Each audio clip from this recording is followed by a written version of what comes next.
Let's make something fun out of chipboard. Hello and welcome to the treasured page. I'm Melanie and this is our quiet crafting space.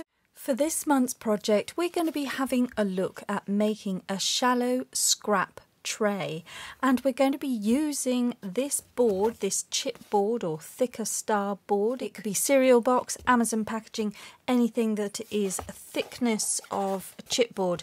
Now this came off of the back of a sketch pad where I just removed the outer flap over piece where there was some paper there, and then this is the bit that has kept everything straight and sturdy. This is the sort of thing that I mean. This one comes with the metal binder, so we would need to remove that for this project, and I'll show you what we're about to do. And if you are new to the channel, this is my beloved scrap tray. It doesn't look like much, but it's everything. This is where I throw all the discarded pieces from projects, things that I look at and I see value in them, like an offcut of some lace, some pretty decorative paper that maybe it's got some damage or it's got some ink on it. I can use this for scrap. It's essentially rubbish, but it's good rubbish. It's useful bits, things that have got a worth. I like the texture, I like the lines, I like the crinkle. Maybe it's just because it is precious. There is some vintage pieces in here and it is just the remnant bits. So we've got fabric, we've got tissue paper, but it's vintage and it's old and there's a crinkle to it. Maybe it was a past art project and it's got some ink or paint or stain, some stamping, things that look nice. Maybe residue ink where I stamped onto a piece of paper, but it is of interest because there is a torn edge or there's something about it, a special quality to the paper. Maybe that's not picking up on the video, but here I can see that there is a lovely warmth to the paper or a texture. There is a handmade quality maybe, or a crinkle of some sort, something that brings texture. Maybe it's a bit of silk, or it could even be, you know, a raw silk, something very special, a little offcut of envelope that, you know, I don't know, but it might be embellished with something and then that become a little pocket for which to put some tickets or something here. Maybe I've got an offcut, not sure what that's doing there, but perhaps I liked the yellow colour and I thought I could punch some images out of that with one of my punches. This is an offcut of fabric from a journal, and then we've got stickers that have lost their stick, that sort of thing. These things can all be used. They can be put down on scrappy collage or snippet rolls.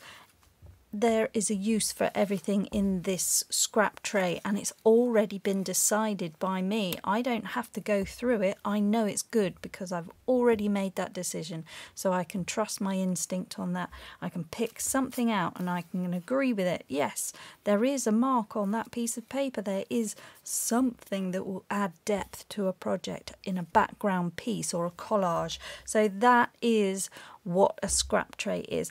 These are little pieces. You can have a scrap bin where you've got much larger pieces of paper, something that you can then go to when you need to use those pages for journaling or making your journal pages. But when you want to make ephemera, a scrap tray is perfect. Now, this is just an old paint palette complete with old ink paint that I can't remove because it stained it. It's gross, it's grotty, it is just functional, but I want to upgrade it.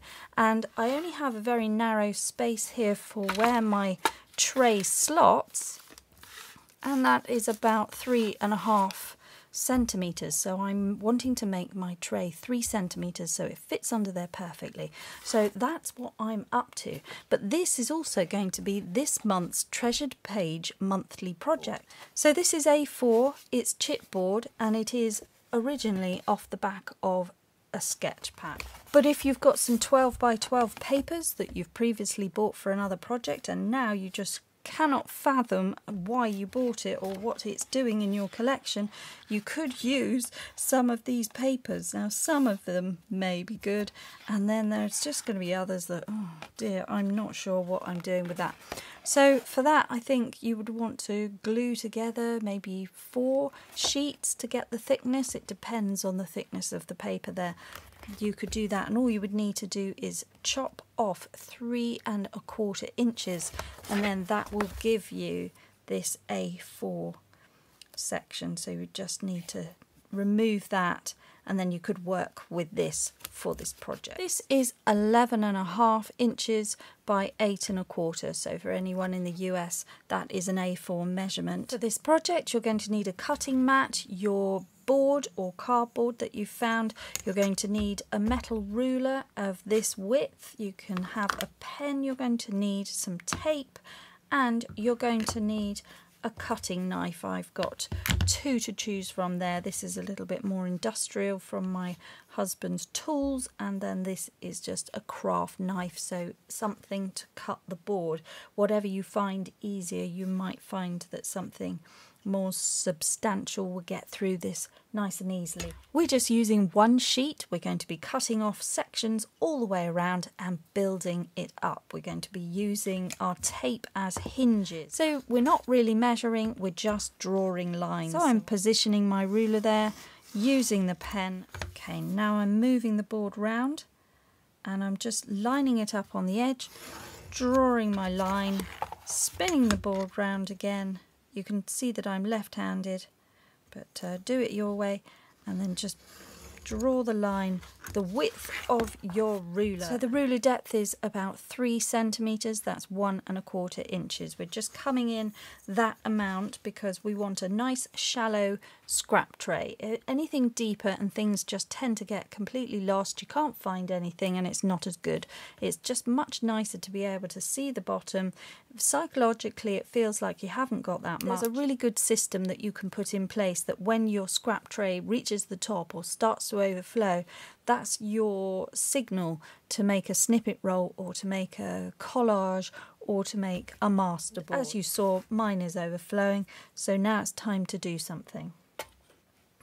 So where we've got these corners, these are the bits that are going to be removed. It's just going to be these panels, these 4 side panels that we want to keep. All right, I'm using this to see how I get on. I apologise for any reflection. I'm working a little bit late in the evening here, and we've got the overhead light on now.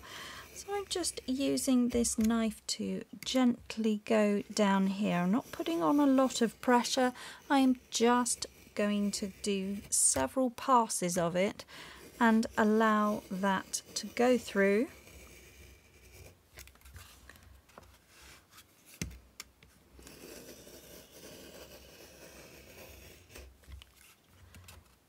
Allow that to go through in its own time, so we don't need to force anything. Okay, so that is our first panel.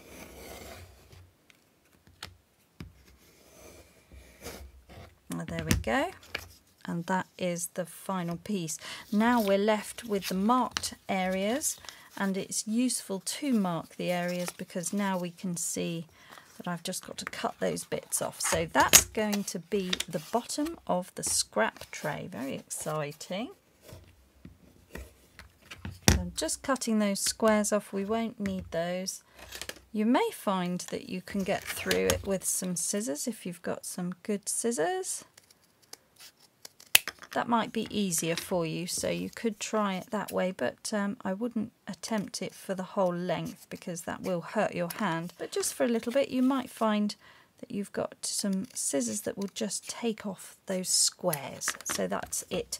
So now we've got 2 shorter bits, 2 longer bits, and that's going to be the sides of our box. We'll just remove that, and then I'm sure we can think of something for those in the future. All right, now we've got the centre of our scrap tray. We're going to line up the end pieces here just so we can understand where everything's going to fit and put these pieces back in position. Everything's nicely lined up. I've got a little bit of a gap there. I'm just going to move these pieces out of my way, And I'm using a tape here which is just a parcel tape. It is an eco tape. It's made of paper, and I'm just putting it on there like that, and then we'll take that bit away. We can wrap that around. So that's quite nice and neat. We've now got a nice little hinge, and that is all folding up and sitting there perfectly. You can eyeball this, but it is quite good to line it up on the board if you've got one. If not, you could draw a line on a piece of paper that you know is straight because you've drawn it with a ruler, and then that will just help you to make sure that these pieces are straight and not going a wonky. Otherwise you'll end up with a bit of a wonky, tray at the end of it. So just wrap those edges round, bend that forwards. There we go.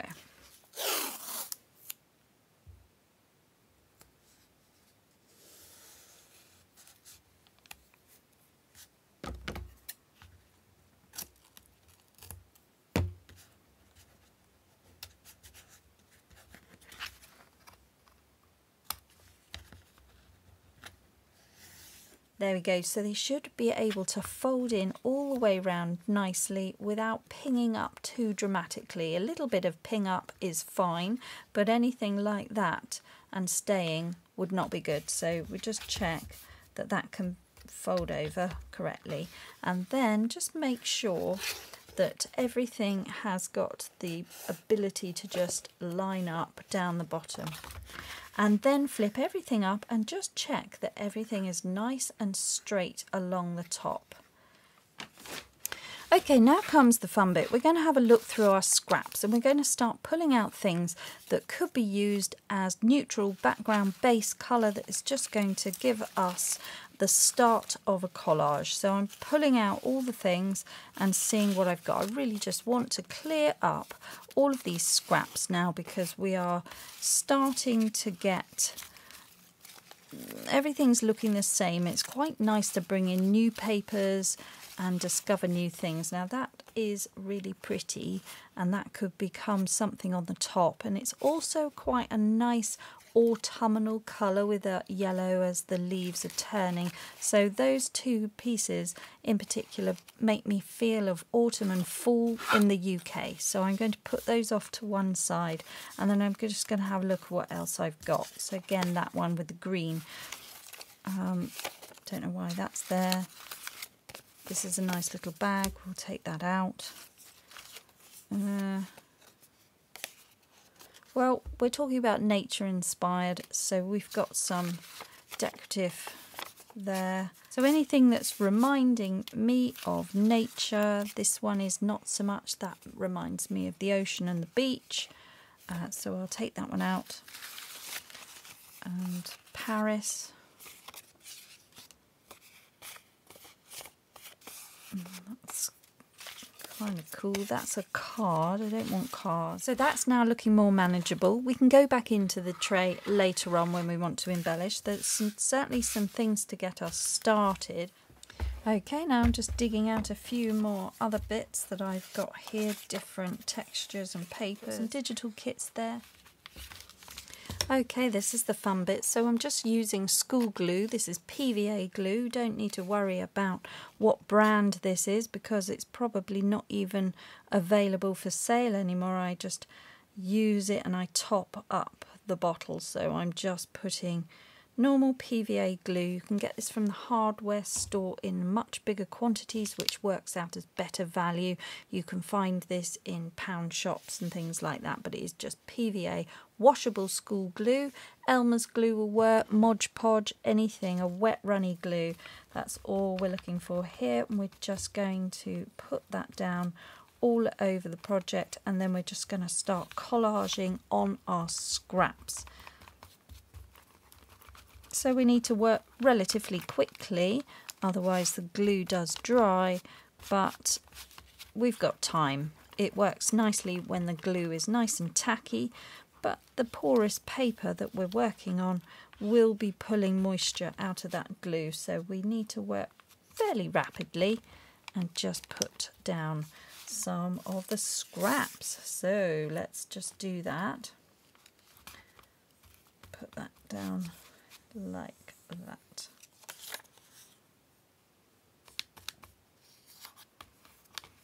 Okay. I've just got a pool of glue in the middle here so that I can keep dabbing into it, and I just want to make this a nice decorative layer here. So the one rule here is try not to clog up these hinge pieces. We're going to avoid those so that you can still make sure that they lift up freely at all times, really. So don't go pasting over the top of those cracks. This is quite nice because this paper is overhanging, so I can just pull this around and let that go over the top.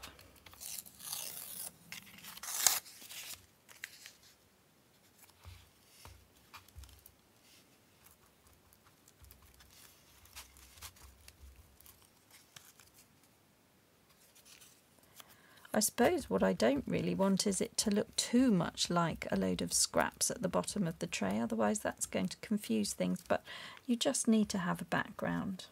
Now I'm going to start bringing in some decorative papers. I've got this here which is quite sweet. I'm just going to bring that in. Little image. It is a digital, so a bit careful not to smudge the ink, but try and put that down. I think I'll put that on the bottom because that's a larger piece. That will fit down there nicely with some of the browns. But at the moment it's looking like this, and that's just my base. But then I can go round it and then I can start adding fabric in if I want to. This is quite sweet. It's got some like little flowers on it, so I might use that scrap of fabric and just put that down along the bottom here with some extra glue.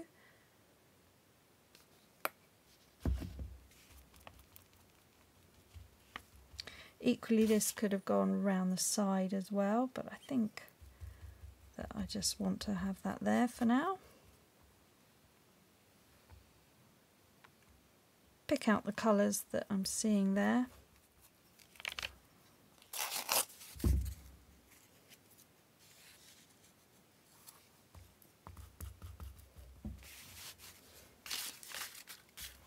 Okay, you can start to see it taking shape now. It's going to take a while because you want lots of layers on there. It doesn't matter too much if it crinkles up. Just keep applying some soft layers. Don't overload the glue and just allow it to dry gently. Collage is just something you can get completely lost in, so I'm really enjoying this. It's a really lovely process. I think that, you know, to be able to add something like that, maybe lose this can come out of it. I'm going to put that in the middle of my bingo, like that, and then perhaps have this coming over the top, which was looks like a leaf because it was sort of cut out of a tea bag paper. Just overlapping and allowing this all to emerge, and all you want is just a little peep through, just a little snippet of what was there before, and it adds this rich layering. It makes it really, really fun and interesting, but you have to put more layers on. The more you do, the better it becomes in a way. Just tearing off some little gentle pieces and bringing those in, adding in a stamp down there. That brings in this dark black. We've got a few little bits of the black coming in this diagonal line here. A little bit of gold just seems to work with the yellows. This rusty piece here. I'm just wondering if I can peel a bit more up of that.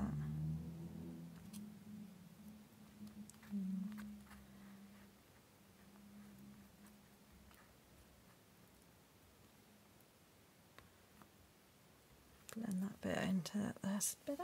Just tear away the straight lines. I think that's great. I think we'll add that in there, down the right way. There we go. Now I'm running out of steam for today, and I think that this is a pretty good start on this project. It's something that's going to happen and evolve over a couple of days, I think, and we've got to sort out the edges and everything like that, but this is the idea, so this is how it would look. Now the project is going to be to gift this to somebody when it's finished. Once that's dried and I can put some more focal points on there, I think that that's going to look quite nice. And I think what I want to do is I will have more fabric around the sides and make that a little bit more eclectic. I may even make a snippet roll and then be able to wrap that round. But that's the start of it, and then these edges can be trimmed off when it's dry, and then I might do washi tape or something that will wrap around the tops of those edges and give that a nice finish. So this is where we're at the moment. I'm going to leave it there. It needs to dry before I can put on any more layers, and as it dries, if anything's peeling up, I'll be able to go in with a stronger glue like this. So let's just deal with this. It's like art glitter glue, but it isn't really. It's the art glitter glue nozzle that you can buy, and I've put it on a tacky glue, which is PVA glue from Anita's tacky glue, and I've watered it down ever so slightly so that it would come through this very fine nozzle. But that does seem to work like an art glitter glue. It's a fraction of the cost here in the UK, and it just, it works. So let's just use the things that work, that don't cost us money, and that is how to get around that. It's about £2.90 at the last time of buying it, and you can get it on Amazon. Anita's tacky glue, and then just look for the art glitter glue attachment nozzle, and it just screws on the top there. You will need a pin to keep it unclogged, and you will need to put a little splash of water, mix it in, and then you create yourself a budget version of the art glitter glue. And frankly, I don't think it's any better, because art glitter glue is also a PVA, although it has got some extra additive in there that makes it dry very, very rock hard. So I'm not saying that it's better, I'm just saying it's as good as. Alright, so there we go. I'm going to leave that there. It's quite fun with the image there. So for the back, I'm going to do something similar. I've got some digital kit here. I'm just going to be putting it down like that, using some of this, probably having the packaging paper coming round. And then I think somewhere I had some map, so I might even just use my map and rather than my little pieces. But that is what we're dealing with. We are scrap busting. And that's how to do a very, very straightforward collage. You glue all of that down, and then you can start putting some more fun things over the top and just have that. And then there's something on the bottom, but it doesn't need to be as fussy or as well thought out as what we need to be doing here. Now I just don't want to stick it down to my paper, but I've got that so far. I'm quite happy with how it's coming along, because it demonstrates the idea. And then what we'll be doing is decorating around the sides as well, leaving that to dry, and then you can glue it or hinge it with a decorative tape or some piece, and you've got yourself a tray, and it won't take you very long. I think that that's a lovely afternoon project. You can have a go, and then you've got your own scrap tray. I'm even considering it that it's actually a little bit too tall, but on the other hand, it will hold quite a lot of scraps, and you'll be pleased to have it because you'll be able to use it for other things. So this could be a project tray, something that you pull out for a particular project, and you could put all the things in it, and you can even make sections and dividing parts to it, so you can put smaller stickers and embellishments, little paper clips and your fastenings on one side, and then you can have your scraps on another, and just be something that you use all the time. So it is a scrappy collage piece. It's quite fun to do, and you just keep building and adding to it until you're happy with it. That's the main thing.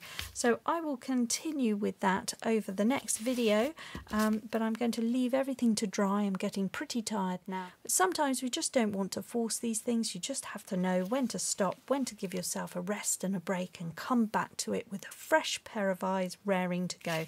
So there we are. I'm happy with that so far. I hope that that's been of inspiration to you. This is the project this month. We're going to be working on these and just building them up and making them as fun as you want, and fitting them to a theme. The theme is nature inspired, so we've got a few things there from nature, but it might be quite nice to have some more coming on as some focal points later on when everything has dried.